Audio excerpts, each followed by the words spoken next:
today I am going to explain the variable and the assignment. Let's see the definition.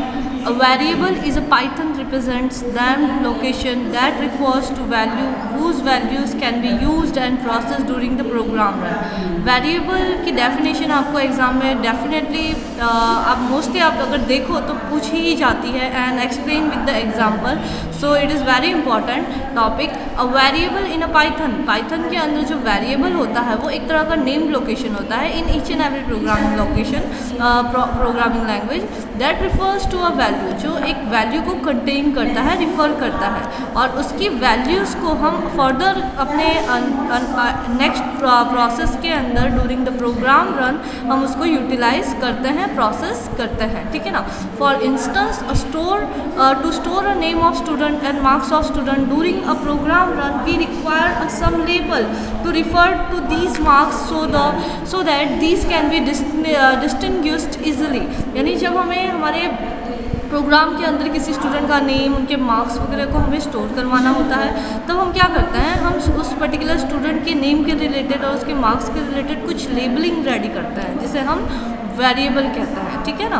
और फिर हम उसे अपने प्रोग्राम में इजीली फाइंड आउट करके उसे जहाँ भी हमें यूटिलाइज करना होता है हम यूटिलाइज करते हैं. Variables called the symbolic variables serve the purposes. देखिए, the variables are called the symbolic variables because they are the named label. उन्हें सिम्बॉलिक वेरिएबल इसलिए कहा जाता है क्योंकि उनके वो लेबल्ड होते हैं, किसी एक पर्टिकुलर वैल्यू से वो लेबल्ड होते हैं. ठीक है ना. For instance the following statement creates a variable namely the marks of a numeric type. जैसे कि आप यहाँ पे एक एग्जांपल दिया है, मार्क्स इक्वल टू 70. मैंने आप लोगों को ऑलरेडी बता रखा है कि इक्वल साइन जो होता है वो एक असाइनमेंट ऑपरेटर होता है जिसका काम होता है लेफ्ट हैंड साइड पे जो लेबल जो नेम लिखा हुआ है उसके अंदर राइट हैंड साइड की वैल्यू को स्टोर करवाना.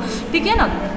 तो यहाँ पे assignment operator left hand side की वैल्यू वेरिएबल के अंदर राइट हैंड साइड की वैल्यू 70 को स्टोर कराएगा एक पर्टिकुलर नेम्ड मेमोरी लोकेशन के अंदर. तो अब हमारा इस पर्टिकुलर स्टेटमेंट से क्या क्रिएट हो रहा है, एक वेरिएबल क्रिएट हो रहा है और उसके अंदर 70 नाम की वैल्यू स्टोर हो रही है जो कि एक न्यूमेरिक टाइप की है. आपको इतना ध्यान रखना है, पाइथन के अंदर वेरिएबल तभी क्रिएट होता है जब उसको हम किसी एक वैल्यू से असाइन करते हैं. ठीक है ना. यहाँ पे इन अदर प्रोग्रामिंग लैंग्वेजेस क्या होता है कि सबसे पहले आपको वेरिएबल को डिफाइन करना होता है. डिफाइन मतलब आपको ये बताना होता है कि वो वेरिएबल किस डेटा टाइप का है. जैसे कि हमें अगर हम जावा की बात करें तो हम जावा लैंग्वेज में हमें क्या लिखना, ये लाइन लिखने से पहले हमें एक लाइन लिखनी होगी, इंट मार्क्स. ठीक है ना. तो इंट मार्क्स लिखने के बाद आप चाहो तो उसी के साथ इक्वल टू 70 लिख सकते हो, या तो फिर आपको जहाँ भी उसकी वैल्यू को असाइन करना है in next line for the lines आप मार्क्स इक्वल टू 70 करके आप वेरिएबल को इनिशियलाइज करते हो. यानी दे आर द 2 स्टेप्स. ठीक है ना. एक तो आपको वेरिएबल को डिफाइन करना होता है और डिफाइन करने के बाद उसको इनिशियलाइज करना होता है. चाहे तो आप ये दोनों स्टेप एक साथ ही लिख सकते हो या तो फिर उसे अलग अलग. But Python is a very simplest language. क्यों है इतना सिंपलेस्ट लैंग्वेज? क्योंकि इसमें हमें ज़्यादा से ज़्यादा यानी मतलब इजी वर्क मिलता है.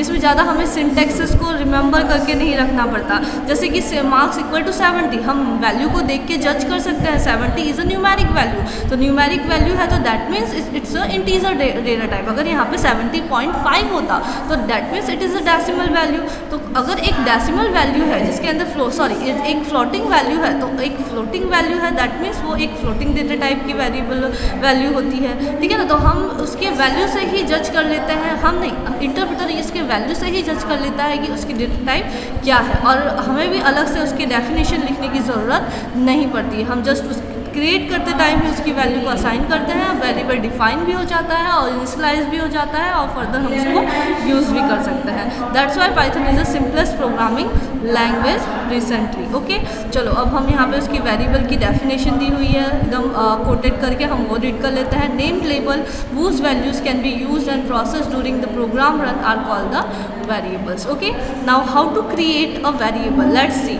आपको वेरिएबल मार्क्स 70 क्रिएट करना है तो आपको क्या करना होगा that assigned value as you can see the just assign the value numeric type of identifier name Python created the value. जैसे ही हमने उसके अंदर एक न्यूमेरिक वैल्यू असाइन की, पाइथन ने वेरिएबल को क्रिएट कर लिया, ठीक है ना। In short after the above statement we can say that marks is a numeric variable. इससे हमें ये पता चलता है कि मार्क्स ये किस डेटा टाइप का वेरिएबल है, न्यूमेरिक डेटा टाइप का वेरिएबल है। So wasn't creating a variable just that simple? क्या वेरिएबल क्रिएट करना इतना सिंपल है? Yes, you are right, it's just that simple, ठीक है। In Python to create a variable just assign to its name and value of appropriate type. आपको ये दो बातें खाली ध्यान रखनी है। How to create a variable अगर आपसे पूछा जाए तो आपको यही दो चीज़ लिखना है। In Python to create a variable just assign to its name the value of appropriate data type, यानी आपको जिस डेटा टाइप से वेरिएबल क्रिएट करना है, अगर आपको उसको 25.6 देना है, आप वैल्यू में दो, आपको फ्लोट वैल्यू वो कंसीडर कर लेगा। आप उसके अंदर हेलो लिख रहे हो तो वो स्ट्रिंग डेटा टाइप बन जाएगा। इस तरह से उसकी वैल्यू से ही वो डिफाइन होता है, ठीक है। For example to create a variable namely student to hold the students name and variable age to hold the students age, you just need to write somewhat similar to what is shown below, student equal to Jacob and age is equal to 16। अगर आपको एक variable create करना है जिसमें student का name store करना है और उसकी एज स्टोर करनी है, तो आपको क्या करना है मैं आपको प्रैक्टिकली भी करके दिखा देती हूँ, ठीक है। आपको यहाँ जाना है पाइथन में, जब मैंने ये इंटरैक्टिव मोड ओपन करके रखा है, ठीक है। आपको स्टूडेंट नाम का एक वेरिएबल क्रिएट करना है और तुरंत ही वहाँ पे मैं उसका नेम असाइन कर दी। जैसे कि मैं सोनम लिख रही हूँ तो देखो कोई एरर जनरेट हुई नहीं हुई, क्यों? क्योंकि ये वैलिड स्टेटमेंट है, ठीक है ना। स्टूडेंट नाम का वेरिएबल, उसके अंदर उसकी लेफ्ट हैंड साइड की जो वैल्यू है उसके अंदर राइट हैंड साइड की वैल्यू को हमने स्टोर कर दिया। और इसकी डेटा टाइप क्या है? इसकी डेटा टाइप है स्ट्रिंग। हम वो भी चेक कर लेते हैं। अगर आपको देखना है कि स्टूडेंट में क्या स्टोर है तो ऑब्वियसली आपको यहाँ पे क्या लिखना होगा? स्टूडेंट। तो आप देखो यहाँ पे स्टूडेंट का जो वैल्यू है वो स्टोर हो गया। अगर आपको इसकी डेटा टाइप देखनी है तो डी टाइप करके आप उसके वेरिएबल का नेम यहाँ पे लिखो, ठीक है। आपको उसकी डेटा टाइप यहाँ पे मिल जाएगी।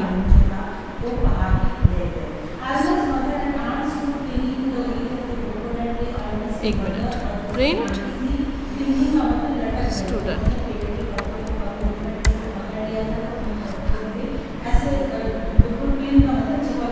Sorry it's just a type, sorry students, it's just a type, D type नहीं है। डी टाइप हमारे उसमें यूज़ होता है, सीरीज़ में यूज़ होता है। I forgot now. टाइप अगर हम जस्ट लिखेंगे तो हमें ये पता चल जाता है कि उसकी डेटा टाइप क्या है, तो हमने यहाँ पे स्ट्रिंग उसकी डेटा टाइप पता चल गई। उसी तरह से मैंने एज नाम का एक वेरिएबल क्रिएट किया, उसके अंदर मैंने 12 स्टोर करवाया, ठीक है। अब मुझे उसकी वैल्यू देखनी है तो मैंने जस्ट इंटरैक्टिव मोड में, अदरवाइज हमें प्रिंट लिखना ही पड़ता है, ठीक है ना, अगर हम स्क्रिप्ट मोड में होते हैं। तो 12 शो हो गया। अगर इसकी डेटा टाइप जानना है तो हम टाइप के अंदर एज जो वेरिएबल नेम है वो देख लेंगे, तो देखो आपको पता चल गया कि इंट है। उसी तरह से मैंने यहाँ पे सैलरी कर दिया, ठीक है। अब मैंने इसके अंदर 45,000.45 ऐसा डाल दिया, ठीक है। तो सॉरी 4,500 ही टाइप हुआ, ओके। तो हम यहाँ पे अगर ऐसा लिखते हैं सैलरी, तो इसकी वैल्यू देखो आप फ्लोट दिख रही है। अगर इसका टाइप आपको चेक करना है तो टाइप आप लोग देखो, इसका टाइप मैंने नेम दिया है सैलरी, ठीक है। अब सॉरी,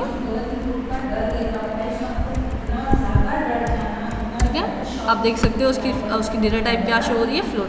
तो यानी हम यहाँ ये सीखने की कोशिश कर रहे हैं कि अगर जब हम वेरिएबल को क्रिएट करते हैं, उसको जो वैल्यू असाइन करते हैं, उसकी वैल्यू से ही उसकी डेटा टाइप यहाँ पे डिफाइन हो जाती है स्टूडेंट्स, ठीक है। तो ये आपको ध्यान रखना है। Let's go ahead. देखो Python will internally create the label referring to this values shown existent figure। जैसे कि स्टूडेंट है, स्टूडेंट को जैकब वो असाइन कर रहा है और एज को वो 16 असाइन कर रहा है, ठीक है ना। इस तरह से आप वेरियस वेरिएबल्स को यहाँ पे क्रिएट कर सकते हो। Now important thing is your variable are not a storage container in a Python. Variable किसी तरह का स्टोरेज कंटेनर नहीं होता। If you have a earlier exposure to a programming you must having idea to of a variable, but Python variable are not created in the form of most other programming languages do। most programming languages create a variable for a storage container। एक storage container की तरह उसे use करते हैं। कैसे storage container की तरह use करता है वो भी यहाँ पे एक्सप्लेन किया गया। जैसे कि एज इज इक्वल टू 15 लिया है, अब एज इज इक्वल टू 20 है, फर्स्ट वैल्यू इज व्हाट 15, पहले उसकी वैल्यू 15 थी, is assign to a variable age, then उसकी वैल्यू क्या असाइन हो रही है 20। इन ट्रेडिशनल प्रोग्रामिंग लैंग्वेज में क्या हो रहा है, होता है कि ये जो मेमोरी लोकेशन आप देख रहे हो 20, 25, 30, इसके अंदर सबसे पहले जब हमने वेरिएबल क्रिएट किया तो उसके अंदर 15 वैल्यू असाइन की इस स्टेटमेंट से एज इक्वल 15, तो इस तरह से वो लोकेट हो रहा है, ठीक है ना, उसकी मेमोरी लोकेशन पे। ये C++ में इस तरह से वो होता है। नाउ अगर आप एज इज इक्वल टू 20 कर रहे हो तो आप लोग देख सकते हो कि 20, 25, 30 उसी मेमोरी एड्रेस वो वैल्यू जो है जो 20, 25 और 30 वो यहाँ पे क्या हो रहा है, did not change with the change in its values, है ना, वो उसकी वैल्यूज़ को वहाँ पे चेंज नहीं कर रहा है। नाउ आप variable age is created container in the memory address 20, 25 and it stores the value 15 in it. Now this statement will change the content of the location where the variable age is created. अब जब जो as क्रिया है उसका खाली content change हो रहा है, उसकी एज जो हमारा मेमोरी लोकेशन है उसका वो एड्रेस चेंज नहीं करता है, तो आपको ये चीज़ का ध्यान रखना है। This is how traditionally variable created programming language in C++, जावा, इन सब में ऐसा होता है। लेकिन पाइथन में समथिंग डिफरेंट होता है। Python variable in a memory, Python में क्या होता है, देखो आप देख सकते हो कि ये सब वेरियस मेमोरी है लोकेशन, उसके अंदर जो वैल्यूज़ है वो होल्ड है। Data space memory literal defined memory location, each memory location has a memory address. Now आप देख सकते हो कि एज इज इक्वल टू 15, ठीक है, variable age will created and label pointed to a memory location where the 15 value is stored, ये this one is, ठीक है ना। अब आप देखो age now referring to the location 20, 21, 6 that has a value 15, ठीक है ना, हमने जब फर्स्ट टाइम क्रिएट किया तब। अब हम अगर एज की वैल्यू हम 20 कर देते हैं, एज इज इक्वल टू 20, तो आप अब देखो तो एज इज इक्वल टू 20, अब जो एज वेरिएबल है अब वो मेमोरी लोकेशन पहले जो 20, 21, 6 था उसको रिफर नहीं करेगा। अब जहाँ पे वैल्यू ऑलरेडी 20 अवेलेबल है मेमोरी में, एज वेरिएबल को वो एड्रेस असाइन कर दिया जाता है। यहाँ पे पाइथन में इतना होता है कि ऑलरेडी अगर मेमोरी में वो वैल्यू कहीं ना कहीं स्टोर्ड है तो एक एक्स्ट्रा स्पेस के बाद यानी जो पहले था उसे वो ओवरराइट नहीं करता, ठीक है ना। अगर उसकी जगह पे वो वैल्यू कहीं अवेलेबल होती है सेम वैल्यू तो वो जस्ट जाके उसको वो लोकेशन को असाइन कर देता है। Now age is referring to the location 20, 29 and 6। I hope आप लोगों को समझ में आ गया होगा कि अगर पहले से वो वैल्यू हमारे मेमोरी में अवेलेबल है तो वो जस्ट उसके लोकेशन को उस वेरिएबल को असाइन कर देता है और पहले वाली की मेमोरी को वो चेंज नहीं करता। First the variables in Python do not have a fixed location, इसीलिए पाइथन की लोकेशन कभी भी फिक्स नहीं होती है, हमेशा चेंज होती रहती है, ठीक है। Unlike other programming language the location they refer to change every time their value change. This rule is not for all types of variables, it will become clear to you the next chapter. ये हमेशा हर type के साथ नहीं होता है, हमारे पास 2 types of variable data types है, mutable and इनम्यूटेबल, तो हम उसे डिटेल में पढ़ेंगे। ये रूल हर पे एप्लीकेबल नहीं होता, ठीक है। Now let's see multiple assignments. Multiple assignments क्या होता है, Python is a very versatile with assignment. जैसे कि मैंने अभी आपको बताया असाइनमेंट ऑपरेटर का काम क्या होता है, वो हमारे लेफ्ट हैंड साइड की वैल्यू को राइट हैंड साइड की वैल्यू को असाइन कर देता है, लेकिन हमें एक ही लाइन ऑफ कोड के अंदर नंबर ऑफ वेरिएबल को सेम वैल्यू को असाइन करना है, तो हम कैसे करेंगे। You can assign the same value to the multiple variables in a single statement. Let's see, मैं आपको प्रैक्टिकली करके दिखाती हूँ। जैसे कि we have a variable a equal to b equal to c equal to 200, ठीक है। मैंने सबको एक साथ असाइन कर दिया। अगर मैं a लिखती हूँ तो भी 200 आ रहा है, b लिखती हूँ तो भी 200 आ रहा है, c लिखती हूँ तो भी 200 है। मुझे इसके लिए अलग अलग 3 लाइन ऑफ कोड लिखने की ज़रूरत नहीं पड़ी। एक सिंगल लाइन ऑफ कोड के अंदर हमने, अगर हमारे पास 10 ऑफ वेरिएबल हैं जिसकी वैल्यू सेम है, तो एक ही लाइन ऑफ कोड के अंदर मल्टीपल असाइनमेंट ऑपरेटर का यूज़ करके सिंगल टाइम वो वैल्यू को लिख कर हम अपने कोड को सिंपलर, उसके लाइन ऑफ कोड को रिड्यूस कर सकते हैं, ठीक है। सो स्टूडेंट्स, आई होप आप लोगों को समझ में आ गया हो मल्टीपल असाइनमेंट ऑपरेटर को हम किस तरह से यूज़ कर सकते हैं। Now assigning the multiple values to a multiple variables. अभी तो हमने ये सीखा कि मल्टीपल वेरिएबल्स को एक सिंगल वैल्यू को कैसे असाइन करता है इन अ सिंगल स्टेटमेंट। अब हम इन अ सिंगल स्टेटमेंट अलग अलग वेरिएबल है और अलग अलग वेरिएबल को अलग अलग हमें डिफरेंट वैल्यूज़ को असाइन करना है, और बट उसके ऑर्डर्स को यहाँ पे आपको ध्यान देना है कि उसकी ऑर्डर एक वे में, एक जिस ऑर्डर में आपने लिखा है, जिस सीक्वेंस में, उसी सीक्वेंस में वेरिएबल की वैल्यू भी असाइन होगी। चलो हम देखते हैं, प्रैक्टिकली करके देखते हैं। जैसे कि यहाँ पे हमने लिखा x,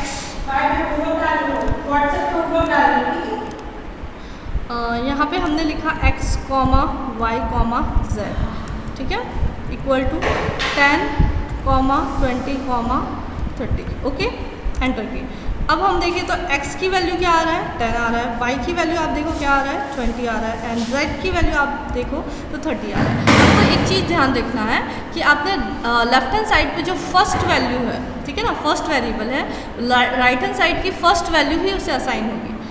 लेफ्ट हैंड साइड की second value right hand side के सेकंड वैल्यू को असाइन होगी, एंड लेफ्ट हैंड साइड की थर्ड वैल्यू थर्ड वेरिएबल की value left right hand side को असाइन होगी। तो ये ऑर्डर वाइज जो होता है वो सीक्वेंसिंग आपको ध्यान देना है, वो मिसमैच नहीं करना है अगर आप रिटर्न में कर रहे हो तो, ठीक है। तो इस तरह से हम सिंगल स्टेटमेंट के अंदर मल्टीपल वेरिएबल्स को क्रिएट कर सकते हैं और साथ में उसको डिफरेंट वैल्यूज़ को भी असाइन कर सकते हैं by using a single assignment operator, ठीक है ना। दोस्तों स्टूडेंट्स, इस तरह से भी हम सिंगल लाइन ऑफ कोड में हम इस तरह की वैल्यूज़ को कर सकते हैं असाइन। अब आपको स्वैपिंग करनी है, ठीक है। x और y नाम का आपने वेरिएबल क्रिएट किया, 25 और 50 आपने उसको असाइन कर दिया, ठीक है। प्रिंट किया तो 25 और 50 ही आया। ओके, अब आपको क्या बोला गया है कि आपको x की वैल्यू को y में, y की वैल्यू को x में स्टोर करना है, दैट मीन्स स्वैप करना है। तो हमारे पास वेरी इजी वे है, जैसे कि मैं आपको करके दिखाती हूँ। वी हैव अ x की वैल्यू y और y की वैल्यू x, तो मैं x, y है तो मैं जस्ट उसकी मैं यहाँ पे x, y लिखती हूँ, यानी पहले x की वैल्यू फिर y की वैल्यू। अब मुझे बोला गया है y की वैल्यू को x में स्टोर करना है, तो मैं पहले y लिख दूँ, फिर वो बोला गया है कि y की वैल्यू में x की वैल्यू स्टोर करना है, तो x लिख दिया मैंने और एंटर की प्रेस किया। देखो स्टूडेंट्स, कोई एरर नहीं आ रही।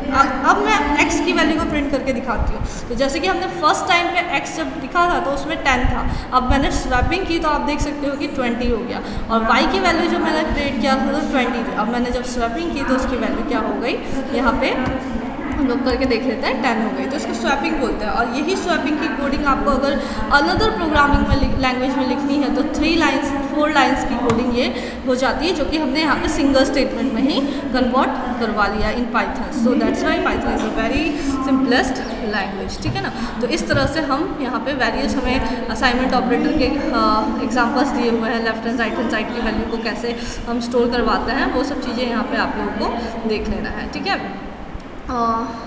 नेक्स्ट है variable definition. You see the Python that variable is created when the first assign the to it value. It also means that a variable is not created until some value is assign to it. इसका मतलब ये भी होता है अगर हम किसी variable को कोई वैल्यू असाइन नहीं करते तब तक वो वैल्यू क्रिएट नहीं होती। जैसे कि मैं यहाँ पे लिख रही हूँ, मैंने यहाँ पे लिखा L, एंटर, ठीक है ना। L मैंने क्या क्रिएट किया, L कोई वेरिएबल है? नहीं, कोई वेरिएबल नहीं, मैंने इसको कोई वैल्यू ही नहीं असाइन की तो वेरिएबल ही नहीं। जैसे कि मैं L इक्वल टू 12 लिख देती हूँ और एंटर करती हूँ, और अब L मैं प्रिंट करती हूँ, तो L अब वेरिएबल क्रिएट हुआ, यानी जब मैंने उसको वैल्यू असाइन की तब L वेरिएबल क्रिएट हुआ, तब वो L हमारा एक वेरिएबल की तरह डिफाइन हुआ। देखो एरर में क्या आ रहा था, name L is not defined, यानी अभी तक कोई वेरिएबल क्रिएट L नाम का नहीं हुआ है, ठीक है ना। सो स्टूडेंट्स, इस तरह से हमें अगर हमने कोई वेरिएबल नहीं क्रिएट किया है और हम उसे यूज़ करने की कोशिश कर रहे हैं तो नॉट डिफाइंड का आपको इस तरह से नेम एरर शो होता है, ठीक है ना। अगर आपको कोई वैल्यू, किसी वेरिएबल की वैल्यू नहीं पता है, आपको पता है कि इस टाइप में हमें सैलरी स्टोर करवानी है, किसी का नेम स्टोर करवाना है, तो आप उसको 0 से इस तरह से असाइन कर दो। या तो हमने ऑलरेडी एक स्पेशल लिटरल देख रखा है NONE, नन, आप नन भी असाइन कर सकते हो, ठीक है ना। सो स्टूडेंट्स, यहाँ आज की वीडियो में मैं आपको यही एक्सप्लेन कर रही हूँ। डायनेमिक टाइपिंग आपके 11th स्टैंडर्ड का मोस्ट इंपॉर्टेंट टॉपिक है, जिसके रिगार्डिंग आपको क्वेश्चंस भी मिल जाएंगे आपके BA1 में और अदर एग्जाम्स में, ठीक है। तो ये हम कल के वीडियो में डिस्कस करेंगे। अगर मेरा आज का वीडियो आप लोगों को पसंद आया है तो please to like my video and subscribe my channel. Thank you for watching, have a nice day.